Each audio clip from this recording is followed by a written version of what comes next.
ഈ സാഹചര്യം എന്ന് പറയുന്നത് ഏറെക്കുറെ പ്രദേശത്തെ ജനങ്ങളിൽ നിന്നൊക്കെ പലപ്പോഴും ഉയർന്നു വന്ന അഭിപ്രായമാണ്. ഒന്ന്, ഇത്ര ഉയരത്തിലുണ്ടാകുന്ന ഒരു നിർമ്മിതിയാണ്. ആ നിർമ്മിതിയിൽ പാലിക്കേണ്ട സൂക്ഷ്മതയെക്കുറിച്ചൊക്കെ വളരെയേറെ മുൻകരുതലോടുകൂടി വേണമെന്ന് പലപ്പോഴും ആവർത്തിച്ച് ആവശ്യപ്പെട്ടതാണ്. എന്ന് മാത്രമല്ല, ഇപ്പോൾ ഇവിടെ ആളില്ലാത്തൊരു സ്ഥലമാണ്. ഇതേ ഉയരത്തിൽ തന്നെ ഈ നിർമ്മിതി പല പട്ടണങ്ങളിലുമുണ്ട്. ജനങ്ങൾ തിങ്ങി നിൽക്കുന്ന പട്ടണങ്ങളിൽ വരെ ഇതുപോലെയുള്ള നിർമ്മിതിയുണ്ട്. അവിടെയൊക്കെ ഇത്തരം ദുരന്തങ്ങൾ ആവർത്തിച്ചാൽ അതൊരു വലിയ മനുഷ്യനാശത്തിൽ തന്നെ അവസാനിക്കുന്നിടത്താണ് കാര്യങ്ങൾ എത്തിച്ചേരുക. അതുകൊണ്ട് വളരെയേറെ സൂക്ഷ്മതക്കുറവ് ഈ കാര്യത്തിൽ ഉണ്ടായിട്ടുണ്ട്. ബന്ധപ്പെട്ടവരുടെ ഭാഗത്തു നിന്ന് അത് ഉണ്ടാകണമെന്നതാണ്. ഇത് ജനങ്ങൾ പലതവണ ആവശ്യപ്പെട്ടതാണ്. ഇതിനകത്തൊരു എന്തുമാത്രം NHA എന്ന് പറഞ്ഞാൽ നമുക്കറിയാവുന്ന പോലെ പലതരത്തിലുള്ള പ്രതിഷേധങ്ങൾ അവർ കാണുന്നു, പലതരത്തിലുള്ള അഭിപ്രായങ്ങൾ കേൾക്കുന്നു. പക്ഷേ അവർക്ക് അവരുടെ രീതിയുണ്ട്, അങ്ങനെയാണ് അവർ പോവുക സാധാരണ നിലയ്ക്ക്.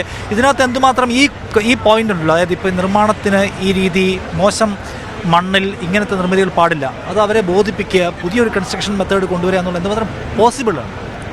അല്ല, നിർമ്മാണ രീതിയെക്കുറിച്ചൊക്കെ ഇവിടെ ജനങ്ങൾ വളരെയേറെ തവണ ആവശ്യപ്പെട്ടതാണ്. കാരണം ഒന്ന്, ഇത് പല ഭാഗത്തും മണ്ണ് കട്ട് ചെയ്തിട്ടാണ് പോയിട്ടുള്ളത്. ഈ കട്ട് ചെയ്ത് പോയത് തന്നെ ഇപ്പോൾ റോഡ് മാത്രമല്ല, മറ്റ് പല ഭാഗങ്ങളിൽ നിങ്ങൾക്കറിയാം റോഡിൻ്റെ രണ്ട് ഭാഗത്തും ഉയർന്നു നിൽക്കുന്ന ഇതുപോലെയുള്ള വീടുകളും ധാരാളമുണ്ട്. ഇനി നാളെ ഇത്തരത്തിലുള്ള വീടുകൾ ഒന്നിച്ച് തകർന്ന് വീടുകളുടെ ദുരന്തങ്ങൾ ഒരുപക്ഷെ കാലത്തിലുണ്ടായേക്കാം. അതോടൊപ്പം തന്നെ ഈ നദിയുടെ ഉയരം നിങ്ങൾക്കറിയാം. ഈ നദിയിൽ വെള്ളം ഒഴുകിയാൽ ഒരുപക്ഷെ ആ വെള്ളം എടരിക്കോട് വരെ എത്താനുള്ള സാധ്യതകൾ വരെ മുമ്പിൽ കാണണം. നാളെ ഇതുപോലൊന്നും സംഭവിക്കാതിരിക്കട്ടെ. നാളെ ജലം ഉയർന്നു കഴിഞ്ഞാൽ, ഇപ്പോൾ മുമ്പുണ്ടായതുപോലെ ഒരു പ്രളയ ദുരന്തത്തിൻ്റെ ഘട്ടത്തിലേക്ക് എത്തുകയാണെങ്കിൽ ആ ജലം ഒഴുകിയിട്ട് അത് എല്ലാ ഭാഗത്തേക്കും ഒഴുകാവുന്ന അത്രമാത്രം താഴ്ചയിലാണ് ഈ റോഡ് പോയിട്ടുള്ളത്. അപ്പോൾ ഭൂമിശാസ്ത്രപരമായൊരു പഠനത്തിന് വിധേയമാക്കിയിട്ടുണ്ടോ എന്നുള്ള കാര്യം തന്നെ സംശയിക്കുകയാണ്. കാരണം ആ രീതിയിലാണ് റോഡ്. ഏതായാലും ജനങ്ങൾക്ക് ഒരു റോഡ് എന്നുള്ള ആഗ്രഹത്തിന് നമുക്ക് സഫലീകരണമാകാം. പക്ഷേ അതേ സമയത്ത് ഇതിൻ്റെ പരിസരത്ത് താമസിക്കുന്നവരുടെ ദുരിതങ്ങളെക്കുറിച്ചും പഠിക്കണം. അവർ ആശങ്കയിലാണ് എന്നുള്ളത് കൂടിയാണ് ഇതിനുള്ള ഏറ്റവും വലിയ. സംസ്ഥാന സർക്കാരാണ് NHA ഇത് കൺവിൻസ് ചെയ്യേണ്ടത്. അല്ല, സംസ്ഥാന സർക്കാരിൻ്റെ ബാധ്യതയുണ്ട്, ദേശീയ ഗവൺമെൻറ്റുണ്ടല്ലോ. കാരണം കേന്ദ്ര ഗവൺമെൻറ് ആണല്ലോ ഈ റോഡിൻ്റെ നിർമ്മാണ പ്രവർത്തനങ്ങൾ നടത്തുന്നത്. നമുക്കൊരു സേ ഉണ്ട്.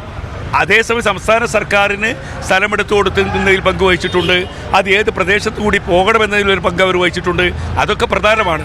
കാരണം നമ്മൾ ഒരു ഘട്ടത്തിൽ ഒരു വലിയ ഇതുപോലെ തന്നെയുള്ള ഒരു നോർത്ത് സൗത്ത് എക്സ്പ്രസ് വേയുടെ ചിന്ത കേരളത്തിൽ ഉയർന്നു വന്നപ്പോൾ അത് പാരിസ്ഥിതികമായ പ്രശ്നങ്ങൾക്ക് വഴിയൊരുക്കും എന്ന് പറഞ്ഞുകൊണ്ടാണ് അന്ന് നമ്മൾ പൂർണ്ണമായും അതിനോട് യോജിച്ചത്. പക്ഷേ ഇപ്പോഴതല്ല.